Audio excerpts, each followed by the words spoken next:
Assalamualaikum warahmatullahi wabarakatuh. Di sini saya akan mempresentasikan mengenai program PKM saya dengan judul mie kebal atau mie kelor sambal colok. Sebelum itu, perkenalkan nama saya Birnadin Firsyatullah dengan NIM B100210463 dari kelas N. Latar belakang apa sih yang mendorong kami untuk mengangkat judul tersebut? Yang pertama yaitu diabetes merupakan penyakit penyebab kematian nomor 3 di Indonesia. Fakta ini diungkapkan oleh Institute for Health Metrics and Evaluation. Dalam penelitian mereka, mereka mengungkapkan bahwa penyakit penyebab kematian yang ada di Indonesia, salah satunya yaitu diabetes, dan diabetes menduduki peringkat ketiga.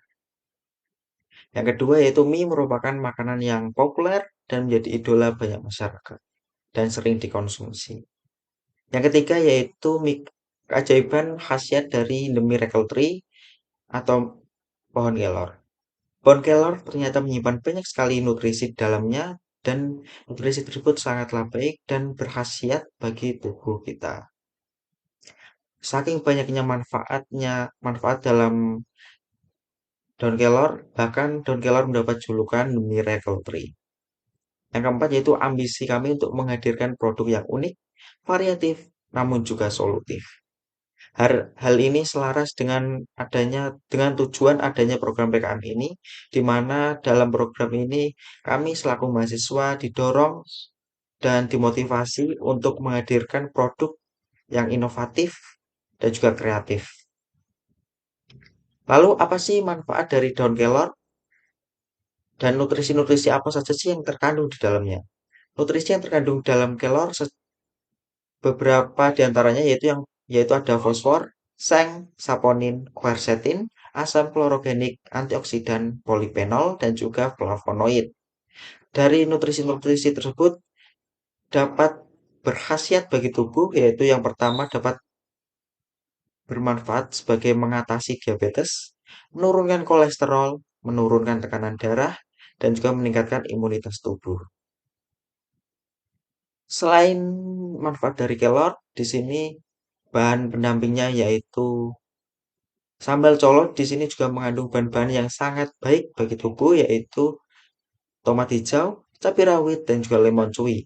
Di mana dalam tomat hijau mengandung protein, serat larut, asam lemak jenuh.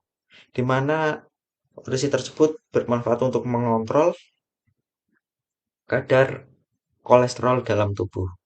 Yang selanjutnya yaitu cabai rawit. Cabai rawit mengandung capsaicin, vitamin E, dan juga vitamin C yang bermanfaat untuk menurunkan tekanan darah dan juga mengatur gula darah. Yang terakhir yaitu lemon cuy. Lemon cuy mengandung saponin dan juga flavonoid yang bermanfaat untuk menangani diabetes dan juga penyakit pada jantung.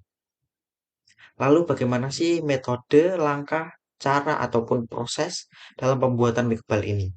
Dalam prosesnya kami membagi proses ini menjadi 3 bagian yaitu proses pembuatan mie kelor, proses pembuatan ayam kecap, dan juga proses pembuatan sambal colo. Dalam proses pembuatan mie kelor, yang pertama yaitu kita blender daun kelor yang telah dibersihkan, kemudian saring hingga mendapatkan sari kelornya. Kemudian setelah didapatkan sari kelor, kita campurkan sari tersebut dengan tepung terigu, tepung tapioka, dan juga garam. Lalu yang ketiga yaitu uleni adonan tersebut hingga menjadi kalis, kemudian pipihkan, dan kemudian giling hingga menjadi mie. Yang selanjutnya itu pembuatan ayam kecap. Yang pertama itu potong ayam menjadi beberapa bagian kecil dan kemudian selanjutnya haluskan bumbu-bumbu halus seperti bawang putih, bawang merah, lada, kemiri, ketumbar, jahe, dan juga kunyit.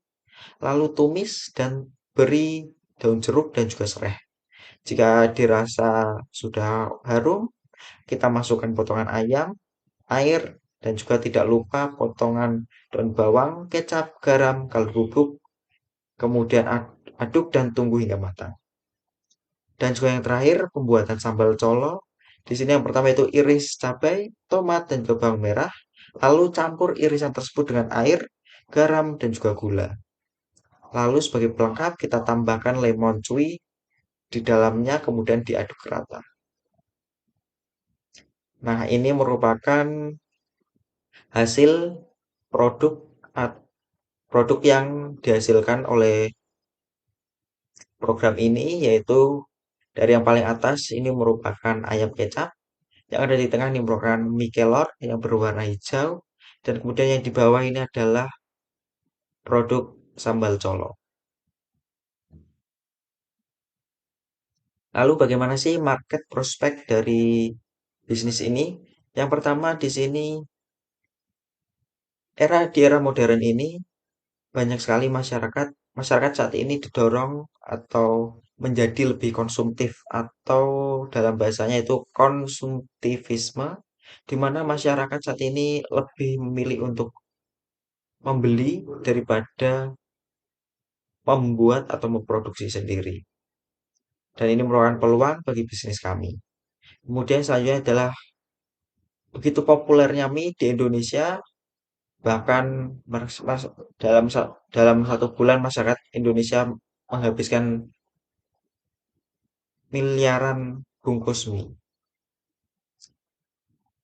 Mie sudah menjadi idola atau populer bagi dalam kalangan masyarakat Indonesia. Yang selanjutnya itu The Miracle Tree, di mana dalam pohon kelor ini saat ini masih sedikit yang memanfaatkan pohon kelor sebagai bahan baku atau bahan campuran dalam pembuatan produk usaha mereka. Kemudian yang selanjutnya itu inovasi. Masyarakat saat ini haus akan inovasi, haus akan hadirnya hal-hal baru. Yang selanjutnya itu harga. Di sini kami menawarkan harga yang terjangkau sehingga di dapat dicapai atau dapat digapai oleh seluruh kalangan secara luas.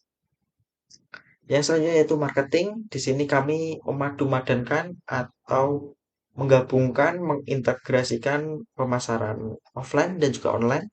Di sini dalam pemasaran offline kami menggunakan pamflet dan juga MMT, sedangkan pemasaran online di sini kami menggunakan media Instagram dan juga WhatsApp. Di mana keunggulan dalam pengintegrasian ini yaitu penonjolan terhadap kompetisi.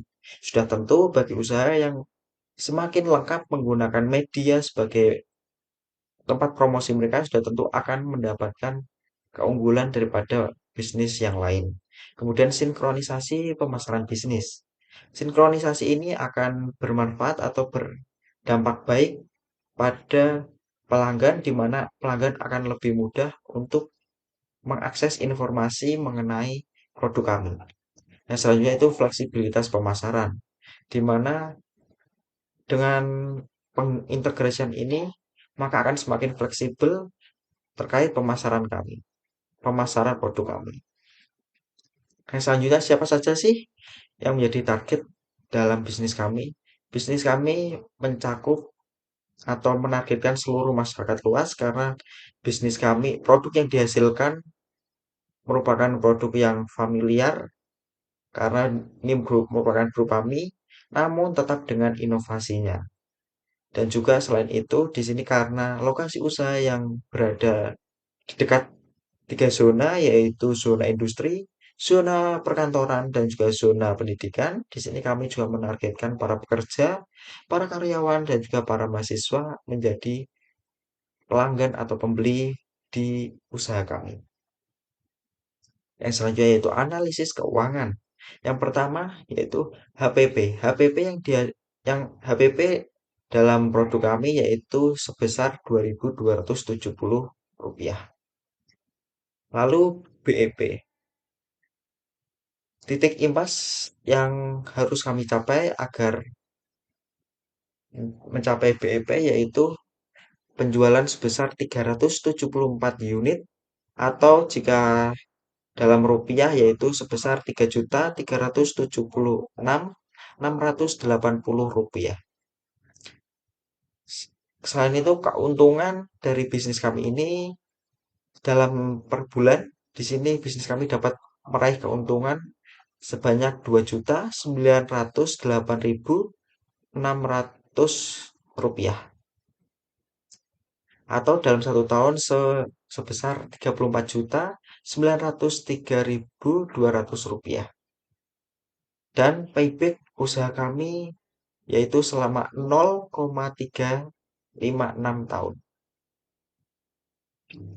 Nah, yang saya yaitu rekapitulasi, di mana dalam rekapitulasi ini kami membaginya dibagi menjadi empat, yaitu empat. Yang pertama yaitu biaya habis pakai, di mana dalam kategori ini kami menghabiskan biaya sebesar 6.127.000 rupiah, di mana biaya ini didapatkan atau diperoleh dari Belmawa dan dana tersebut kami gunakan untuk pembelian bahan dan juga alat selama proses kegiatan program. Yang selanjutnya yaitu sewa dan jasa. Di sini kami menghabiskan biaya sebesar 1.865.000 rupiah.